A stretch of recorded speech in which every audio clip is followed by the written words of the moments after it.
द्रौपदी के इस श्राप के कारण कुत्ते करते हैं खुले में सहवास। जानिए महाभारत काल के इस शर्मनाक घटना के बारे में। द्रौपदी के इस श्राप के कारण कुत्ते करते हैं खुले में सहवास। क्या आपने कभी सोचा है कि कुत्ते अक्सर खुले में क्यों रहते हैं?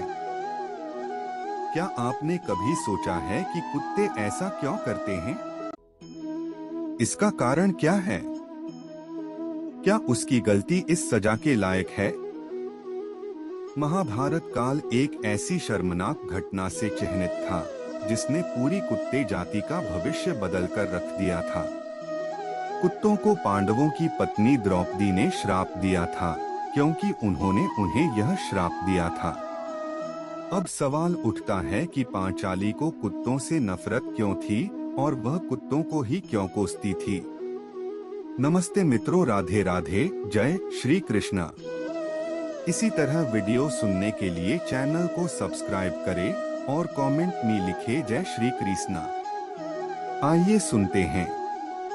हर साल केवल एक पांडव के साथ अपना समय बिताने का फैसला करने से पहले द्रौपदी का विवाह कुंती के 5 बच्चों से हुआ था। पांडव के साथ समय बिताते समय वह उसे अपने कमरे में अपनी पादुकाओं को हटाने के लिए कहेगी, किसी अन्य पांडवों के कमरे में प्रवेश को रोकने के लिए। पांडवों में इन बातों को सर्वसम्मत स्वीकृति थी। अर्जुन और द्रौपदी एक दिन द्रौपदी के कमरे में थे। दोनों ने खूब एंजॉय किया। खोई हुई बातों के उस समय में दोनों एक दूसरे की कंपनी का आनंद ले रहे थे। तभी एक कुत्ता उनके कमरे में आया। वन की ओर भागते हुए उसने अर्जुन की पादुकाएं अपने मुंह में दबा ली। पादुका को जंगल में ले जाकर कुत्ता उसके साथ खेलने लगा। अपने कमरे में वापस जाने के दौरान भीम ने देखा कि द्रौपदी कमरे में अकेली थी। यह दर्शाता है कि वह अकेली थी। जैसे ही भीम कमरे में दाखिल हुए, उन्होंने कुछ भी सोचना बंद नहीं किया। भीम अचानक इस तरह द्रौपदी के कमरे में आ गए, जिससे वह आग बबूला और लज्जित हो उठी। जब कमरे के बाहर की पादुकाएं संकेत करती हैं कि अर्जुन अंदर है, तो क्रोधित लाल द्रौपदी ने भीम से पूछा कि वह इस तरह कमरे के अंदर कैसे आ सकता है। भीम के अनुसार मैं अंदर आया क्योंकि बाहर पादुकाएं नहीं हैं, इसलिए मैं द्रौपदी को शांत करने में सक्षम था। अगर मैंने पादुका देखी होती तो मेरे लिए अंदर आने का कोई मतलब नहीं होता। तब अर्जुन और भीम कमरे से निकले और पादुका की खोज की। पादुकाओं की खोज में भाई उसी वन में पहुंचे जहां कुत्ते पशुओं के साथ खेल रहे थे। जैसे ही अर्जुन और भीम वन पहुंचे, द्रौपदी भी आ गई।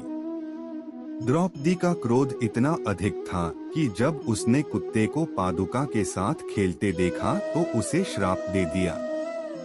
शापित कुत्ते ने कहा कि आज मुझे भीम के सामने तुम्हारी वजह से शर्मिंदगी उठानी पड़ रही है, इसलिए मैंने तुम्हें और तुम्हारी पूरी जाति को खुलकर रहने का श्राप दिया और तब से वे पीड़ित हैं।